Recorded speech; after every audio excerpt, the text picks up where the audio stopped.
I'm going to ask Chris Francis if he'd please come forward and speak to us about his own stewardship journey in such a way.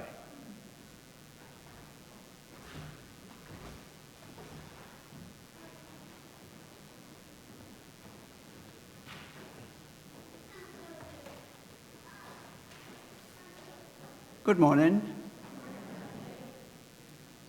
My journey to this beautiful country began when I met a parishioner from this church in my hometown. The name of my old country is Sri Lanka, a small tiny island off the southern coast of India, previously called Ceylon. The name of my hometown is Kandy, and the name of the parishioners from this church, the late Dr. Robert Green. Our encounter lasted just less than 10 minutes, but changed my life. I maintained correspondence thereafter, and Dr. Green and his family consistently embody the true meaning of stewardship I've come to know here at Christ Church. In Sri Lanka, I was a minority. The majority of people are Buddhist, and the minorities are Tamils, and most of the Tamils are Hindus. But I'm a Christian. My great-grandfather was converted to Christianity by the British missionaries. Similar to other ethnic conflicts in the world, the majority Buddhists started systematically to wipe out the Tamils by attacking, kidnapping, torturing, burning, and killing.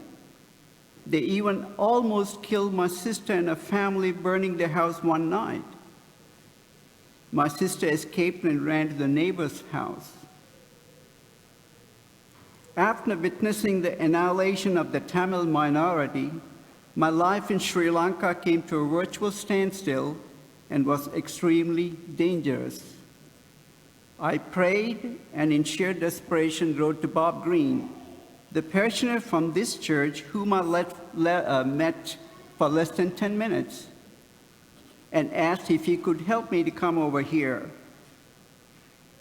To my shock, he wrote back to say yes, he would help me. He collaborated with the hospital president to create a temporary training job for me. Bob Green's classmate at Handley, the late Congressman Kenneth Robinson, took the job offer to Washington, was able to get a 2-year temporary training visa to come over here. After arriving in Winchester, I was planning to get an apartment near the old hospital on Stewart Street. And Bob Green could have easily asked me to stay in a motel till I could find an apartment. But Bob Green and his family told me that their home is my home from the first day. I experienced firsthand the meaning of love, compassion, and outreach at the Greens' household.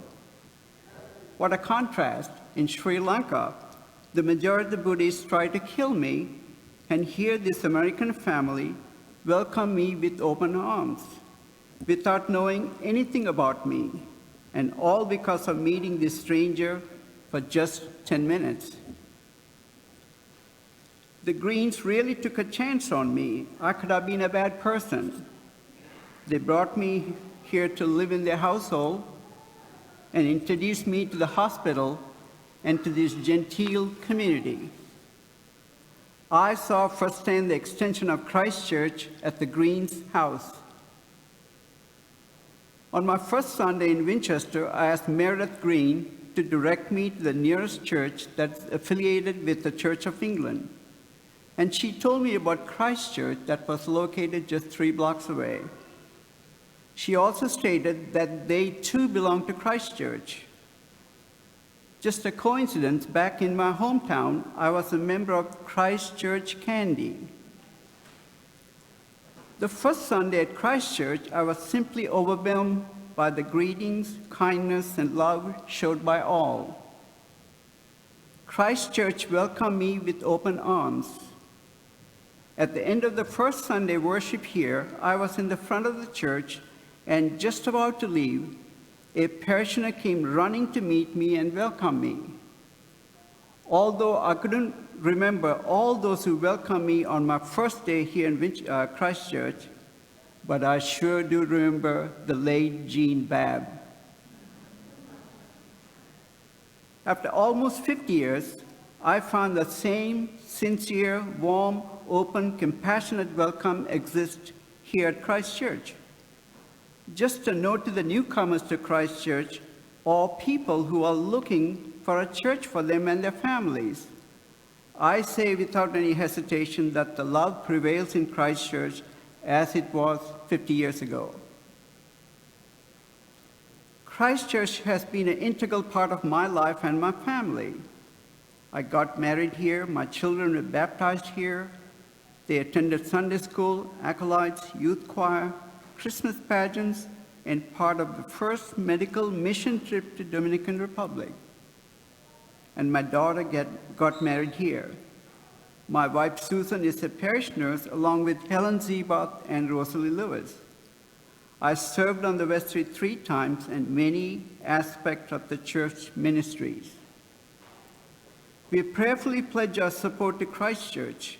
My family and I strongly connected to Christchurch for our spiritual journey. I know our pledges support key critical ministries and more at Christchurch, namely the parish life, Christian formation, pastoral care, worship, and outreach. I call these 5 ministries the foundation of our church. Our pledges also support maintaining the other foundation, namely this beautiful historic church. I hope we are passionate about maintaining this beautiful church for the future generations. My wife and I support these 5 ministries with our gifts and talents as much as we can. When I look at these meaningful, varied ministries at Christchurch that we care about, I'm reminded of Matthew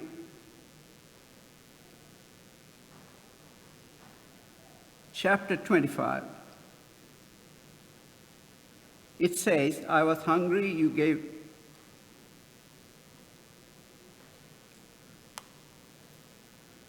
something to eat. I was thirsty, you gave something to drink.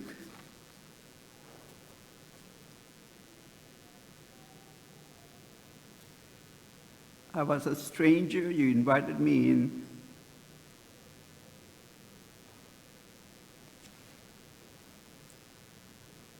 I needed clothes, you clothed me. I was sick, and you looked after me. I have 2 guiding principles that I follow in my everyday life. 1, I'm a Christian, and I follow Christ's teaching as much as I can. As a Christian, I have to focus on others and not myself. Webster in his sermons reminds us continuously to be humble and with humility focus on others and their needs. 2nd, I'm an American. I saw how the Greens unselfishly helped me in every way. They freely provided, put me through school, and helped me with every need. As an American, I have to do the same in helping others at every opportunity. As a grateful American, I need to pay it forward. If you're a newcomer to our church, I say you have chosen the right church for a spiritual journey. If you're here to see if this church is compatible and the right church for your spiritual journey, or in other words, you're looking for a church, I also say that you've come to the right church for your spiritual journey. We have abundant opportunities for your gifts and talents. If you have a commitment for caring, then I say you have a gift to serve in the many ministries here at Christchurch. Thank you to all who have already returned the pledge cards, and thanks in advance for those who are prayerfully considering their pledges. Why pledging is critical to Christchurch? At the beginning of each year, pledges gives us a roadmap to our budget and the appropriate allocation to our varied ministries at Christchurch. So please prayerfully consider your pledging. I want to amplify what Webster has written in the Generous Hearts Shape the Future pamphlet. He writes that the donations and pledge funds are considerably lower than the pre-pandemic levels. In other words, that our pledges have been lower in the last several years compared to 2019. It's very difficult to sustain any organization with these trends. During the last several months, we heard from Webster and the members of the vestry the reason for their pledging, and today my testimony about why Christ Church is the right place for our spiritual journey and the importance of pledging. I'm an outcomes person. Therefore, with the strong appeals from all of us, I'm very confident that the 2024 total pledges will be higher than the total 2023 pledges. Nothing is impossible for Christ Church. If there's a goal or a target, the congregation rallies. That's the Christ Church I know. For those who have already turned in their 2024 pledges, listening to our appeals, and you want to make additional adjustments, please call or email our knowledgeable bookkeeper, Teresa Sides, and she will make the adjustments. At the same time, for some reason, your finances wouldn't allow you to pledge this time, then please use the plate offerings. I want to assure everyone that our finances at Christ Church are carefully, diligently managed by a great team.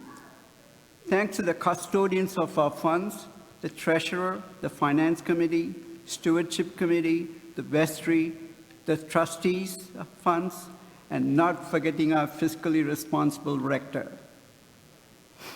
If you have a question about pledging the ministries we support or questions about utilizing your talents and gifts, please feel free to reach out to me and I can guide you. So in conclusion, I say, for Christ Church, love and compassion have no boundaries and no distance. Thank you.